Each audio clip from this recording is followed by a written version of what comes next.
This is a message to Activision, and equally a message to the fans as well. You're all probably aware of the upcoming Call of Duty Cold War, and maybe even some of the details around it. What I'll be doing today is taking a deeper dive into those nitty gritty details to see what's really happening and giving my humble take on the state of the game and where it's possibly heading. However, I must warn you, a lot of this is my perspective and or opinion, so please do take it with a grain of salt and don't leave too many comments about it. I may be wrong about some things, and or you may disagree.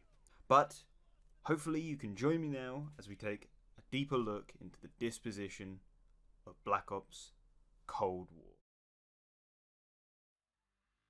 Some simple things first. Black Ops Cold War was announced late August of this year and is still set to launch on November the 13th for current gen. However, already with their first trailer illustrating mainly the direction for their campaign, I and or we have a noticeable issue. I'll play you a short clip and let's see whether you can spot it.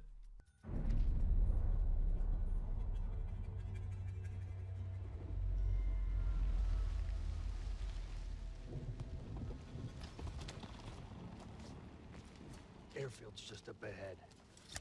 Let's go find this shithead. Priority. Did you catch that? They replaced the voice actor for Frank Woods, the OG.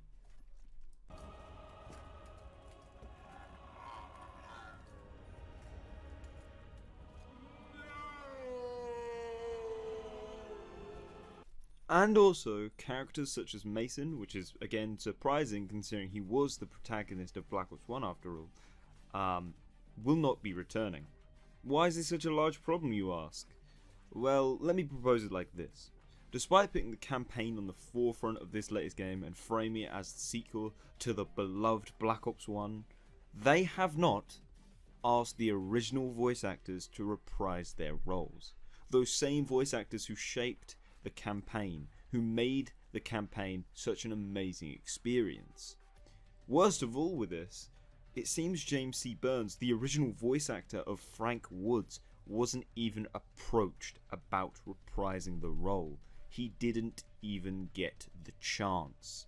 Matter of fact, over the last few weeks he stated that he would have crushed it, and that he wanted to bring all he has to the role.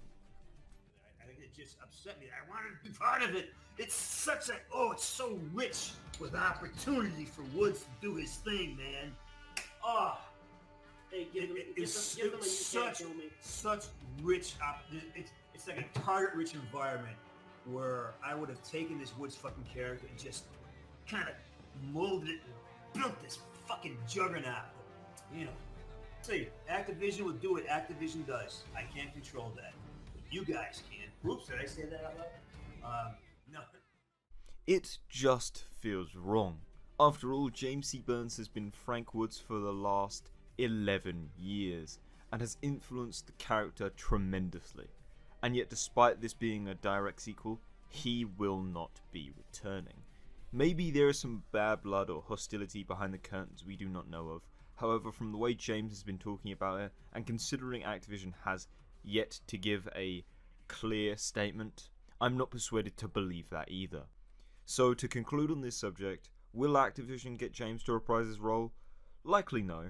However, they should, or at very least be transparent with us and give us a clear reason behind why.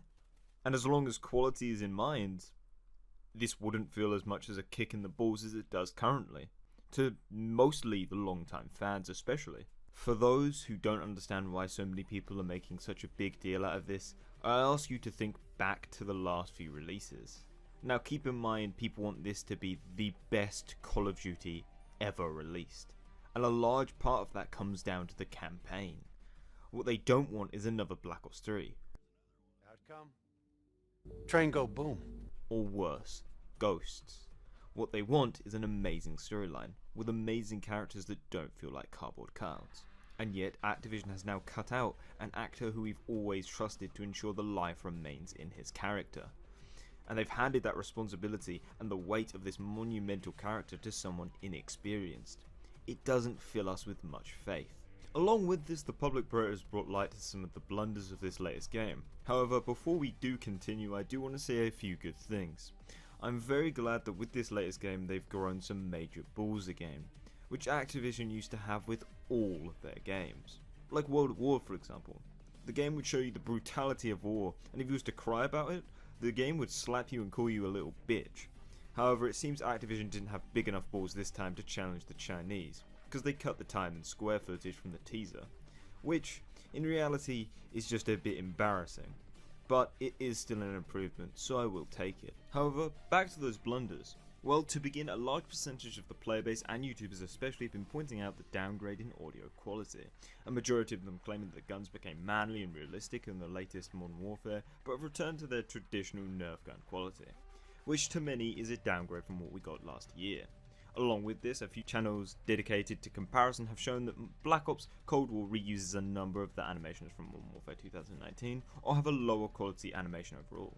Some speculate this comes down to it being a beta, others claim that Activision is in a time crunch with this latest game. Regardless of this, people have noticed the drop in quality, reused textures and animations. And why is this important to some people? Well, it sets a precedent for what we are getting as a product, again coming down to the same thing, and it's not filling us with much faith. What concerns me and most people is that there's still a looming feeling of disconnect between us, the community, and Activision, which is clear from Activision's choice to implement skill-based matchmaking, or SBMM, which if you know this feature well, you'll understand also that it's not a good feature for Call of Duty. To explain, SBMM filters players by how good they are, and will allocate you into a lobby it thinks you are equally matched against, or lobbies that it thinks will present you with a challenge, which for competitive games is great. However, Call of Duty is not a super competitive game. It's always been more laid back, especially in comparison with Battlefield or other games in the genre, and for many people that's what makes COD games so replayable, hence why SBMM has been trending on Twitter for the last few weeks now. However, I am confident that Activision will fix this, whereas on the other end of the community, Zombies has been receiving a lot of attention recently. Larger YouTubers are milking it dry, and Activision has introduced this long-winded challenge mostly aimed at YouTubers to discover Easter eggs for the upcoming Zombies trailer. What's concerning about this, you ask me ever so nicely? Well, it's identical to what Call of Duty World War II done, and that game was, well, horse doo-doo.